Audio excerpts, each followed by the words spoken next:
Welcome once again, ladies and gentlemen, boys and girls, to Mysteries from Beyond the Other Dominion. Now, the secrets of the crossword puzzle. Roll tape! It's time to turn to something more mundane, that of the crossword puzzle, but first, the trivia question of the day. Let me extricate here from its paper prison. The question: when did the first crossword puzzle appear in a U.S. newspaper? Now, this is multiple choice: 1863, 1873, 1883, 1893, 1903, 1913, 1923, 1933, or 1943. A broad span there. First crossword puzzle in a U.S. newspaper. The prize, of course, one pat on the back that you'll have to administer to yourself. If you want $1 million, call Meredith Vieira, but please, please do not call us. We do not have any operators to take your calls, and if we did, we still could not afford prizes. Certainly not $1 million. I'll take a sip of water and be back momentarily with the correct answer.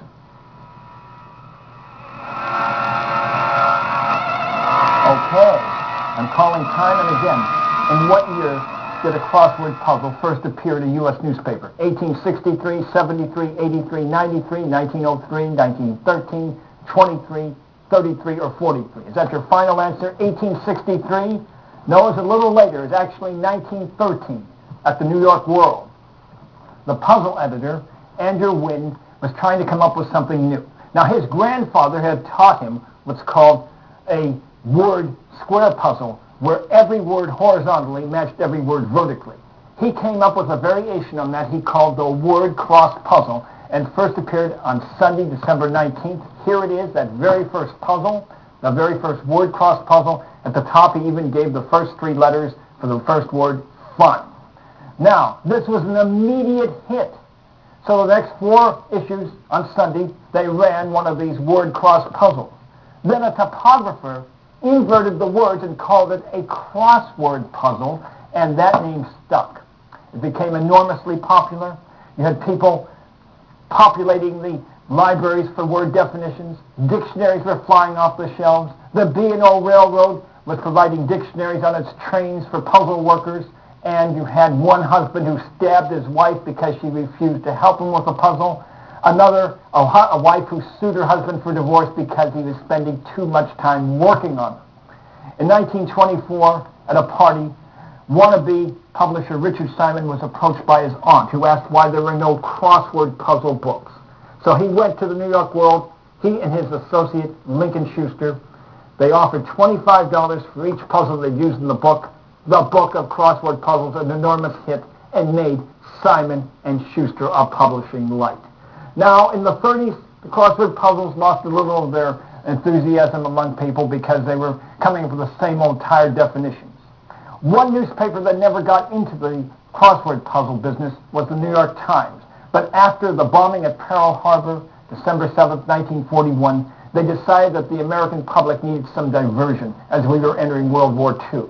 So, on Sunday, February 15th, 1942, the New York Times published its first crossword puzzle. But what they had were very intriguing, colorful definitions.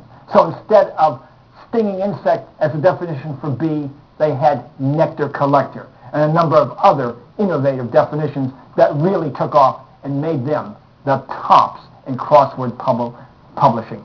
Now today, said that 90% of all newspapers have a crossword puzzle. 26% of readers attempt to work them. A few rules, at least among the better papers, there are no unkeyed letters. So if a letter is in the puzzle, it has to be both in a horizontal and vertical word. No dirty double crosses. That is, 2 obscure words may not intersect. And for the New York Times and other papers, they like to have symmetry, and only 1/6 of the square is black, 5/6 white. Now, I tried to work one myself. The person who creates a crossword puzzle is called a cruciverbalist. I had about 5/6 black squares, only 1/6 white. Found it to be very difficult. Now, today, there's a new puzzle that's red hot, the Sudoku, Japanese number puzzle. You may have seen it in some of the newspapers. And it is as hot as the crossword puzzle when it first came out. It remains to be seen whether it will endure as the crossword puzzle, but it's certainly interesting to work. And by the way, of course, that's Sudoku, not Sudoku. And it was originally developed by an Indianapolis engineer. Did not turn out well in the 70s. He died, and then a Japanese publisher took it, changed the name, and of course it has become red hot. Now, until next time, may the power of the cosmos and of the crossword be with you. Yes, yes.